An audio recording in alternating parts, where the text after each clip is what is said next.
Di Guild Petualang Aberdeen, Rio berdiri di hadapan meja resepsionis yang terbuka, memperlihatkan kartu guild miliknya dari kerajaan Knightley. Statusnya sebagai petualang peringkat D membuatnya berharap akan ada pekerjaan yang bisa membawanya pulang. Namun, jawaban yang ia terima hanyalah kekecewaan. Hampir semua pekerjaan pengawalan lintas batas yang tersedia ditujukan hanya untuk peringkat C ke atas.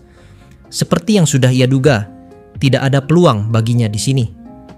Rio merasakan rasa depresi yang perlahan menghimpit. Ia sadar kelalaiannya sendiri yang menyebabkan situasi ini. Uang yang dimilikinya tidak cukup untuk menyeberangi perbatasan, dan meskipun prinsipnya menolak keras meminjam uang, kemungkinan besar ia harus meminta bantuan Rah.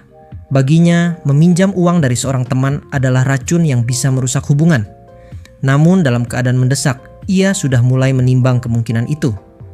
Ketika ia hampir tenggelam dalam pikirannya, seseorang mendatanginya. Seorang pria berusia pertengahan 30-an dengan penampilan khas petualang menawarinya kesempatan yang aneh sekaligus tidak terduga. Rio diminta untuk ikut dalam sebuah misi pengawalan menuju kerajaan. Namun bukan sebagai pengawal, melainkan sebagai pihak yang justru dikawal. Rio terperangah. Tawaran itu semakin aneh ketika sang pria yang memperkenalkan diri sebagai Kon menjelaskan bahwa pekerjaannya adalah menjadi pengganti tubuh, body double bagi seorang bangsawan. Bagi Rio, tawaran tersebut jelas terasa mencurigakan. Namun Kon menegaskan bahwa permintaan ini adalah komisi resmi dari guild. Bahkan sang guild master sendiri meminta para resepsionis untuk memprioritaskannya. Keputusan harus segera dibuat. Keberangkatan dijadwalkan esok pagi, sehingga hari itu menjadi satu-satunya kesempatan untuk memastikan kecocokan. Tidak punya pilihan lain, Rio pun ikut dengan Kon menaiki kereta kuda menuju kediaman klien. Dalam perjalanan, penjelasan Kon perlahan membuka tabir misi tersebut. Rio diminta berperan sebagai pengganti seorang aristokrat muda dalam perjalanan ke ibu kota kerajaan Knightley. Semua biaya akan ditanggung, makanan, akomodasi, dan transportasi dengan kereta. Di akhir misi, ia dijanjikan imbalan sebesar 500.000 florin. Jumlah yang begitu besar membuatnya semakin sulit untuk menolak. Namun, ketentuan pekerjaan itu jelas hanya bisa dijalankan oleh orang yang memiliki fisik dan postur serupa dengan sang bangsawan. Dan disinilah keunggulan Rio. Tubuhnya yang ramping serta wajahnya yang lembut dianggap sangat cocok untuk peran ini. Kereta akhirnya berhenti di depan sebuah gerbang megah, memasuki kawasan kediaman resmi Pangeran Infere. Kastil ini berdiri kokoh sebagai simbol kedaulatan sebuah kadipaten, dan disinilah sang klien menunggu. Setelah melewati beberapa gerbang, mereka turun di sebuah bangunan yang menyerupai wisma tamu bangsawan. Sebelum memasuki gedung, Rio tak sengaja bertemu seseorang yang dikenalnya. Master Gecko, pedagang besar yang sebelumnya mempekerjakannya dalam misi pengawalan, kebetulan sedang berada di tempat itu. Pertemuan singkat itu membuat Kon semakin yakin pada kredibilitas Rio. Setelah saling menyapa, Gecko pun berlalu. Sementara Rio melanjutkan langkah menuju tujuan. Di lantai 2 wisma, mereka tiba di sebuah ruangan mewah yang lebih pantas disebut suite istana. Di dalamnya, seorang pemuda berusia sekitar 16 tahun duduk di kursi, dengan seorang pelayan tua berdiri tegak di belakangnya.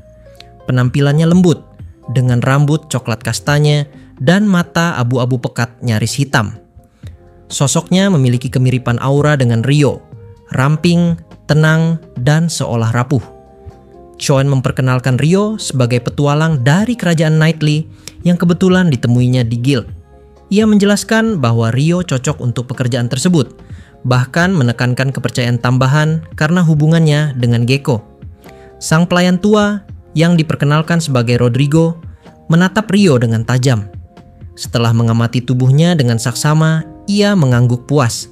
Baginya, Rio adalah sosok sempurna yang selama ini mereka cari.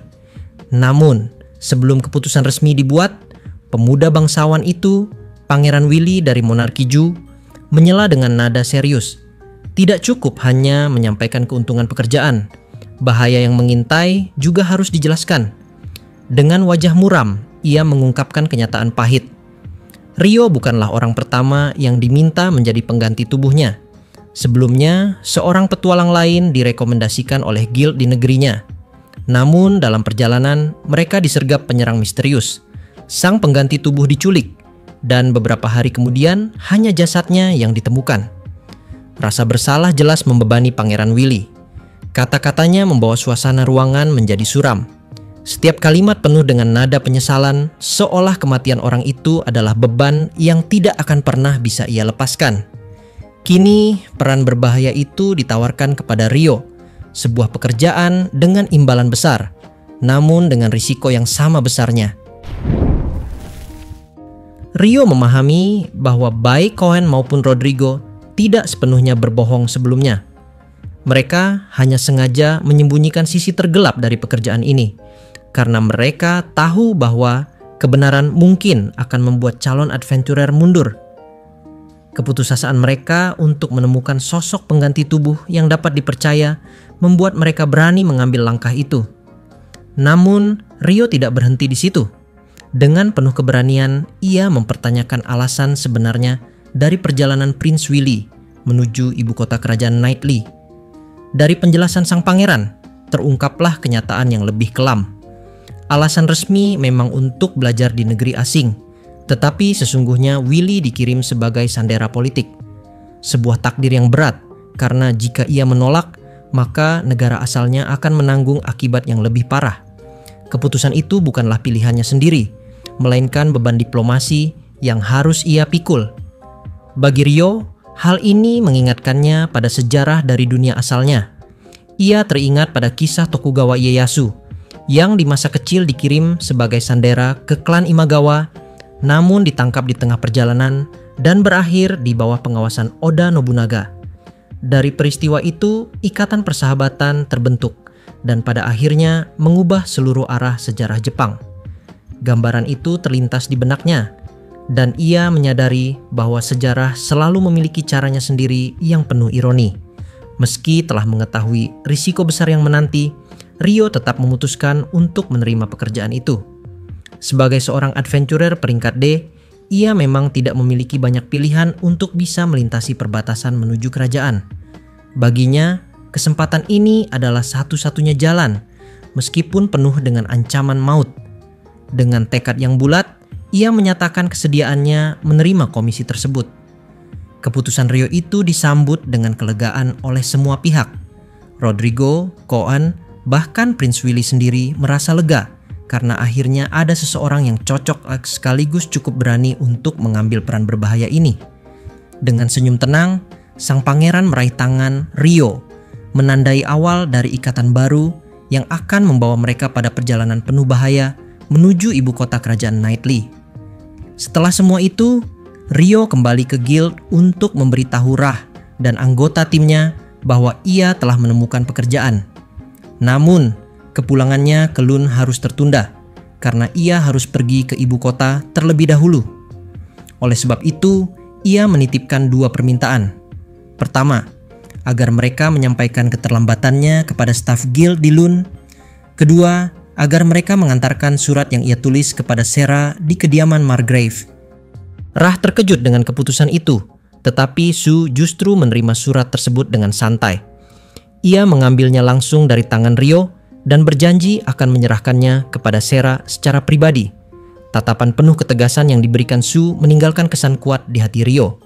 Ia tidak benar-benar memahami alasan sikap Su, namun ia merasa mungkin telah melewatkan sesuatu yang penting. Dengan demikian, dimulailah tugas barunya, sebuah perjalanan berbahaya untuk mengawal Prince Willy menuju ibu kota kerajaan Knightly. Perjalanan yang bukan sekadar misi biasa, melainkan awal dari kisah penuh intrik, politik, pengorbanan, dan ancaman yang bisa muncul kapan saja. Malam itu, Rio menginap di kamar sebelah Prince Willy di guest house. Keesokan paginya, Rodrigo sudah menyiapkan pakaian baru untuknya. Pakaian yang dibuat menyerupai gaya busana sang pangeran. Demi menjaga penyamaran, ia diwajibkan mengenakan jubah berkerudung setiap kali keluar dari kereta. Untungnya, Rio sudah memiliki jubah pemberian dulahan, sehingga pakaian itu pun menjadi bagian dari rencana. Selama perjalanan, ia hanya perlu tetap berada di dalam kereta, dan apabila rombongan terpaksa berkemah di luar, Rodrigo akan mendirikan tenda khusus untuk dirinya dan Prince Willy. Rombongan mereka terdiri dari sebuah kereta kotak, 3 gerobak kargo, 4 pengawal dari Monarchy of Ju, 6 adventurer dari Principality of Inverray, serta Prince Willy, Rodrigo, dan Rio sendiri. Jumlah itu tampak terlalu sedikit untuk melindungi seorang pangeran. Namun, Willy sendiri menyadari hal yang sama. Ia menjelaskan bahwa negaranya tidak kaya dan dirinya hanyalah putra ke-8 dalam garis keturunan kerajaan. Dalam posisi itu, masa depannya nyaris tidak memiliki prospek. Anak ke-8 tidak akan pernah mewarisi tahta, dan meski mungkin diberikan sebuah tanah atau perkebunan kecil, ia tetap harus bekerja sendiri untuk menghidupi dirinya. Senyum pahit yang ditunjukkannya memperlihatkan betapa kerasnya dunia yang ia hadapi. Meski demikian, perjalanan mereka menuju perbatasan masih relatif aman. Principality of Inverray bahkan mengirimkan 2 peleton ksatria sebanyak 20 pengawal untuk menjaga keamanan rombongan hingga batas negeri. Di dalam kereta hanya Rio, Willy, dan Rodrigo yang duduk bersama. Rodrigo jarang berbicara, sehingga Prince Willy yang masih berusia 15 tahun sering merasa bosan dalam perjalanan panjang itu. Perlahan-lahan, ia mulai membuka diri dan berbincang banyak dengan Rio. Willy bercerita bahwa ia akan belajar di Royal Institute of Higher Learning milik Kerajaan Knightley, sebuah akademi bergengsi yang menampung anak-anak bangsawan dan keluarga kerajaan dari berbagai negeri. Namun, di balik statusnya sebagai pangeran muda, ada kelemahan yang selalu menghantuinya. Ia tidak memiliki bakat istimewa dalam sihir, dan kemampuan pedangnya pun terbatas. Sejak kecil, ia selalu mendengar bahwa dirinya tidak berbakat, bahwa sihir yang dimilikinya hanya pas-pasan. Rio menanggapi hal itu dengan ketenangan. Menurutnya, bakat hanyalah ilusi. Yang penting adalah usaha. Ia menegaskan bahwa ketekunan dan latihan dapat melampaui keterbatasan alami seseorang. Kata-kata itu membuat mata Prince Willy berbinar penuh harapan. Ketika ditanya tentang elemen sihir yang ia miliki, Willy menjawab bahwa dirinya adalah seorang pengguna sihir air. Ia mengatakannya dengan nada rendah hati, karena sejak dulu ia sering dianggap lemah hanya karena elemen itu. Namun bagi Rio, jawaban itu justru membuatnya tersenyum. Ia sendiri adalah seorang magician air, dan ia tahu betul betapa besarnya potensi elemen itu bila dilatih dengan sungguh-sungguh. Rio dengan penuh semangat meyakinkan sang pangeran bahwa sihir air sama sekali tidak kalah dengan elemen lain. Ucapannya membangkitkan semangat Willy, hingga Rodrigo pun tampak lega melihat perubahan ekspresi tuannya. Malam itu, saat mereka berkemah di perjalanan, Rio mulai melatih Prince Willy. Sang pangeran hanya mampu menggunakan water creation, sebuah sihir sederhana untuk memunculkan air dari tangannya. Ia melafalkan mantra panjang khas negerinya, dan air mengalir ke dalam ember yang sudah disiapkan. Namun Rio segera menunjukkan kebenaran yang lebih dalam, bahwa mantra hanyalah hiasan. Yang terpenting adalah citra yang jelas dalam pikiran. Dengan demonstrasi singkat, Rio menyalurkan air hanya dengan membayangkannya, tanpa sepatah kata pun. Willy terkejut, tetapi segera mencoba sendiri sesuai arahan Rio. Percobaan pertamanya gagal, namun setelah membuka mata dan membayangkan air mengalir dari telapak tangannya, ia berhasil. Tetesan air pun muncul dari tangannya dan rasa bangga memancar dari wajahnya. Rio memuji keberhasilan itu tanpa ragu, karena ia tahu bahwa dorongan semangat adalah bagian penting dalam proses belajar. Malam itu, Willy terus berlatih hingga berulang kali mampu menghasilkan air tanpa mantra. Ia berusaha keras, namun pada akhirnya kehabisan energi dan ambruk setelah seluruh mana terkuras habis. Bagi Rio, pemandangan itu menegaskan satu hal. Meski Prince Willy sering diremehkan, sebenarnya ia memiliki potensi besar. Yang ia butuhkan hanyalah keyakinan pada dirinya sendiri, serta bimbingan untuk menemukan jalan menuju kekuatan sejati. Pada malam ke-8 setelah meninggalkan Aberdeen, rombongan itu singgah di sebuah penginapan di Red Knoll, salah satu kota perbatasan kadipaten. Sebagai pengganti tubuh Pangeran Willy, Rio tinggal di kamar yang sama dengan sang pangeran muda. Malam itu, untungnya, Willy kembali sibuk dengan latihan sihirnya. Meski begitu, waktu yang berlalu baru 8 hari sejak ia mulai mengikuti metode Rio Style Magic Training, nama sementara yang diberikan Rio untuk sistem latihannya. Dengan demikian, kemampuan Willy tentu belum menunjukkan perkembangan yang signifikan. Setelah sang pangeran mulai mampu menciptakan air, Rio memperkenalkannya pada teknik berikutnya, membuat penghalang dari es, yaitu ice wall. Sebagai seorang pangeran yang kelak akan tinggal di negeri asing dalam waktu yang lama, Rio menilai Willy harus memiliki kemampuan untuk melindungi dirinya sendiri, meski sekadar sebatas bertahan. Namun, kelemahannya terletak pada pengalaman minim dalam seni pedang. Walau begitu, Willy tidak benar-benar buta akan pertarungan. Ia mampu menggunakan pedang, cukup baik untuk melawan bandit atau perampok biasa, meskipun jelas bukan tandingan ksatria terlatih. Kesimpulan ini didapat Rio setelah meminta Willy memperlihatkan keterampilannya. Sebagai guru, Rio menerapkan disiplin yang keras dalam melatih murid sihirnya. Willy yang penuh semangat tak jarang memaksakan diri hingga melewati batas. Malam itu pun demikian. Kakinya akhirnya goyah karena kehabisan energi sihir. Rio segera menidurkannya di ranjang sebelum meninggalkan kamar menuju ruang tamu penginapan. Di sana, Chon sedang membuka peta di atas meja, sementara Rodrigo menyeduhkan teh. Ketika mendengar kabar bahwa Willy tertidur karena kelelahan, Rodrigo hanya tersenyum tenang. Ia sama sekali tidak menyalahkan Rio karena mendorong pangeran berlatih keras. Sebaliknya, ia mengaku senang sebab sudah lama ia tidak melihat tuannya begitu tekun dan bersemangat. Sebagai putra ke-8, Willy selama ini menjalani kehidupan yang suram di istana. Kepribadiannya yang terlalu lembut dan rasa khawatirnya untuk tidak merepotkan orang lain membuatnya tumbuh menjadi sosok pendiam dan penurut. Perjalanan belajar di negeri asing dalam pandangan Rodrigo justru bisa menjadi titik balik penting dalam hidupnya. Chon lalu mengalihkan perhatiannya dari peta dan menyampaikan kabar kepada Rio. Esok siang mereka akan menyeberangi perbatasan, dan hingga titik itu rombongan hanya akan dikawal oleh ksatria Inferi. Setelahnya, perjalanan sesungguhnya baru akan dimulai. Hal yang tak ia katakan, namun tersirat jelas, adalah bahwa Willy tak boleh lagi menguras tenaga sihirnya secara sia-sia. Tenaga itu harus disimpan untuk saat darurat, karena musibah biasanya datang di saat seseorang paling lemah. Rio sempat terkejut ketika mendengar rencana perjalanan selanjutnya. Ia mengira mereka akan banyak berkemah di alam terbuka, sebagaimana misi pengawalan lain yang pernah ia jalani. Namun ternyata setelah melintasi perbatasan, rombongan akan menempuh Second Highway, jalur perdagangan terbesar di bagian timur kerajaan.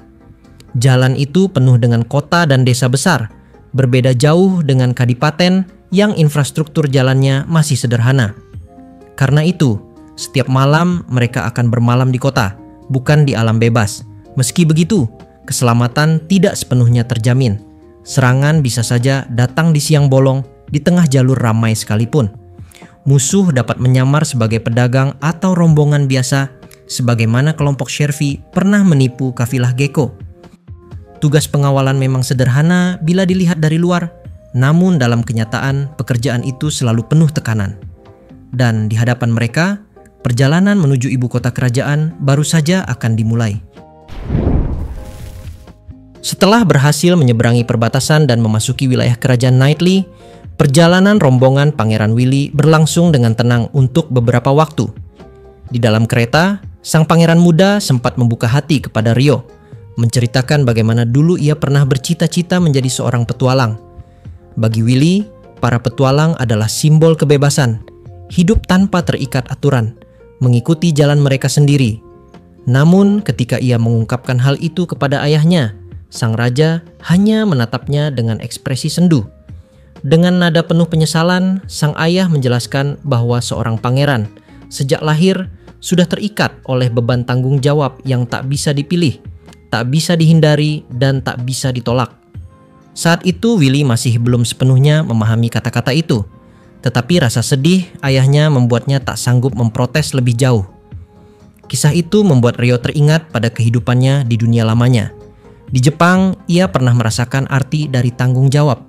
Tanggung jawab yang dipikul bukan karena garis keturunan, melainkan karena pilihan. Meski begitu, ia sedikit bisa memahami perasaan Willy.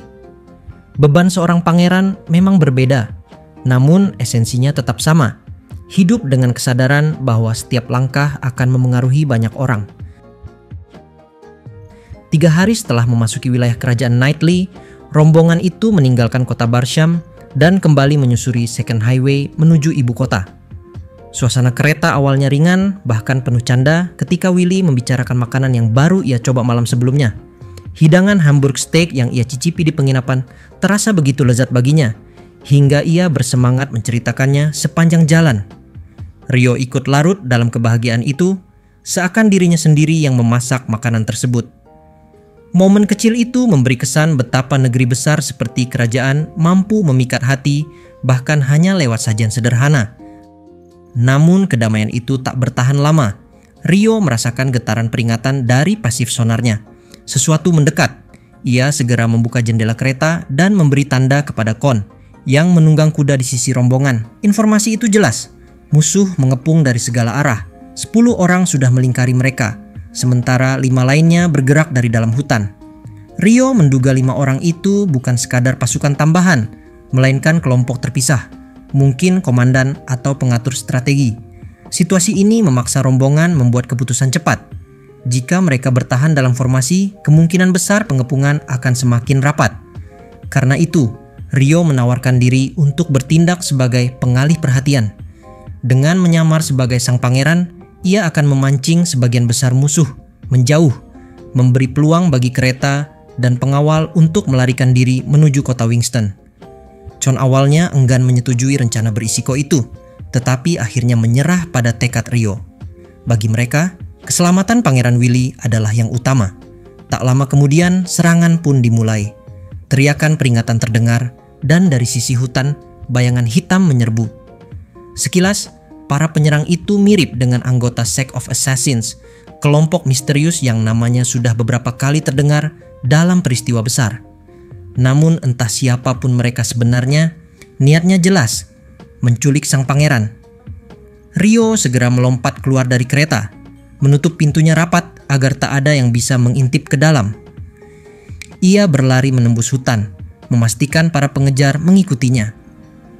Benar saja, 7 orang segera terlepas dari barisan utama untuk mengejarnya, ditambah 5 orang lain yang sebelumnya bersembunyi di hutan. Total 12 musuh kini berada di belakangnya, jauh dari rombongan utama. Rencana berjalan sesuai harapan. Di sebuah celah hutan kecil sekitar 2 km dari jalan raya, Rio berpura-pura terjatuh.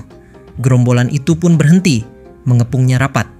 Seorang pria dari kelompok 5, tampaknya pemimpin mereka, maju ke depan. Aura yang ia pancarkan berbeda, lebih terlatih, lebih berbahaya. Rio menyiapkan dirinya. Lapisan tipis ice armor menyelimuti tubuhnya, sementara pikirannya menilai musuh. Hampir pasti, mereka memang bagian dari Sect of Assassins. Kelompok itu sudah terbukti ikut campur dalam banyak kekacauan. Runtuhnya jembatan Low, kehancuran sebuah kota, hingga serangan terhadap Master Gecko. Dan kini mereka muncul lagi, dengan target seorang pangeran. Namun justru dalam ketegangan itulah Rio tetap tenang. Ia mengangkat tangannya. Sebuah ice wall menjulang, membentuk lingkaran es transparan yang menjebak 12 penyerang di dalamnya. Tidak ada jalan keluar bagi mereka sekarang. Dengan Murasame di tangan, bilah pedang es terbentuk.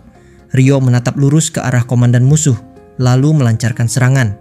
Tebasan pertama hampir dipatahkan, tetapi dengan gerakan kilat, ia mengubah arah ayunan menjadi serangan naik menyerong. Bila es menghantam sisi tubuh lawan, membuatnya terkapar tak sadarkan diri. Para penyerang lainnya membeku ketakutan.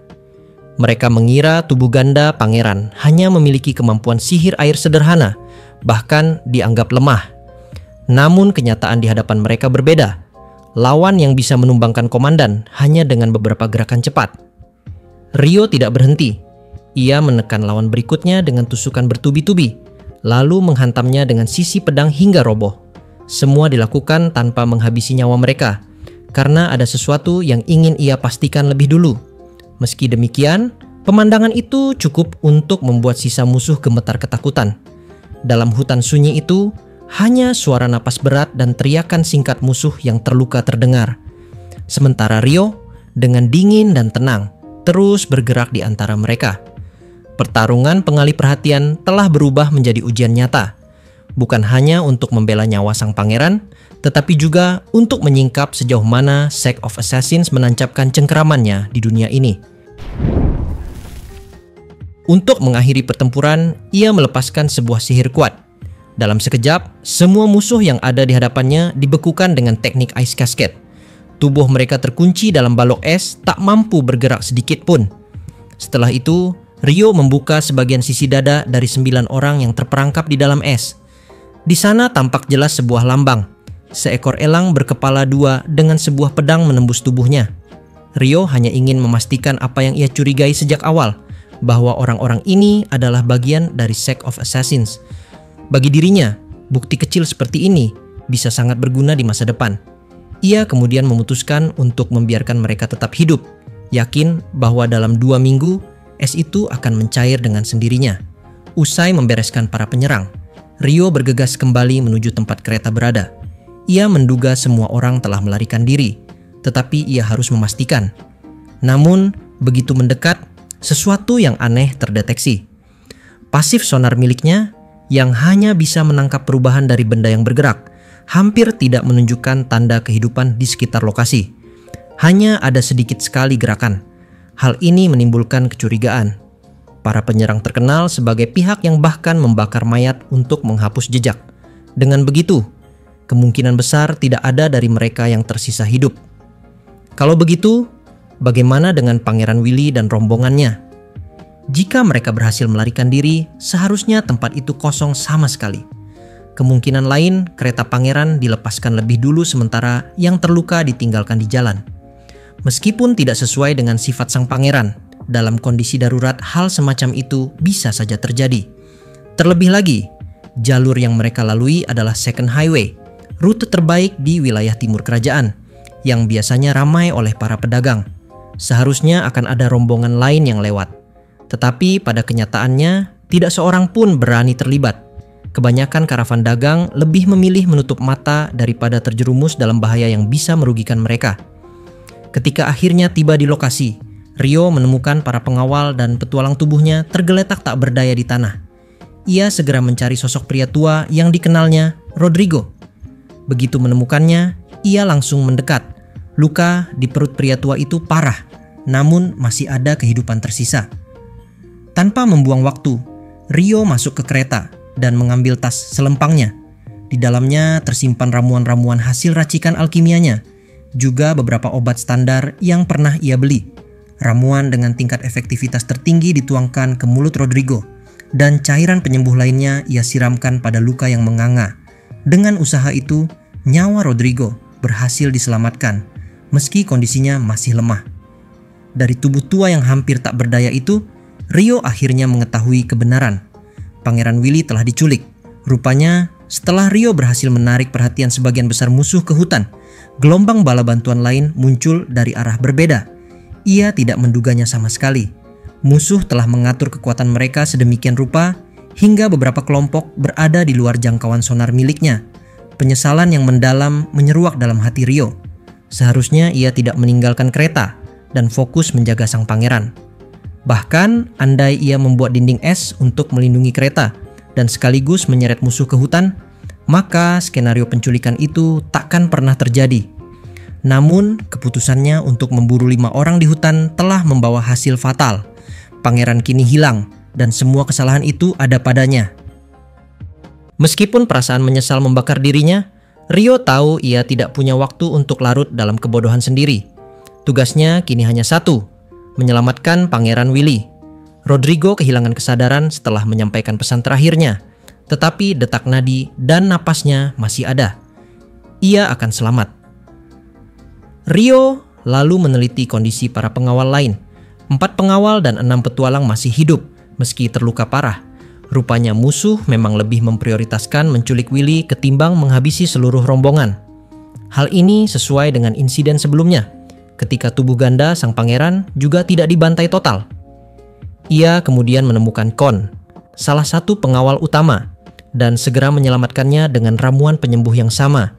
Meski tubuhnya lemah, Con masih bisa membuka mata sedikit, menatap Ryo dengan sisa tenaga yang ada.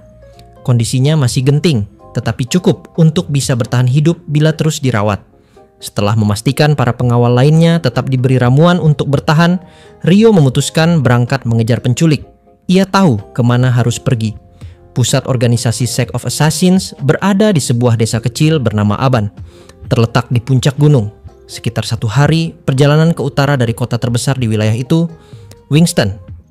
Lokasi itu pernah diberitahukan kepadanya oleh Shervy, salah satu pemimpin sekte tersebut. Dengan pemikiran itu, ia menentukan jalur tujuannya dengan jelas. Walaupun Pangeran Willy hanyalah putra ke-8 dari sebuah kerajaan kecil yang tidak memiliki nilai strategis besar sebagai sandera, faktanya ia telah menjadi target penyerangan berkali-kali oleh organisasi pembunuh paling berbahaya di dunia. Hal itu hanya berarti satu hal. Ada alasan khusus di balik penculikan ini. Mungkin ada negara lain yang memanfaatkan kekuatan Sect of Assassins, atau mungkin tubuh sang pangeran menyimpan nilai tersembunyi yang membuatnya harus tetap hidup. Apapun alasannya, yang jelas ia akan dibawa ke tangan atasan organisasi tersebut. Dan satu-satunya tempat di mana para petinggi bisa ditemui adalah markas besar mereka. Dengan langkah pasti, Rio meninggalkan tempat itu. Ia berlari ke arah barat menuju Winston. Tidak ada lagi ruang bagi penyesalan. Satu-satunya hal yang tersisa adalah tekad untuk menebus kesalahan dengan menyelamatkan sang pangeran, apapun yang terjadi.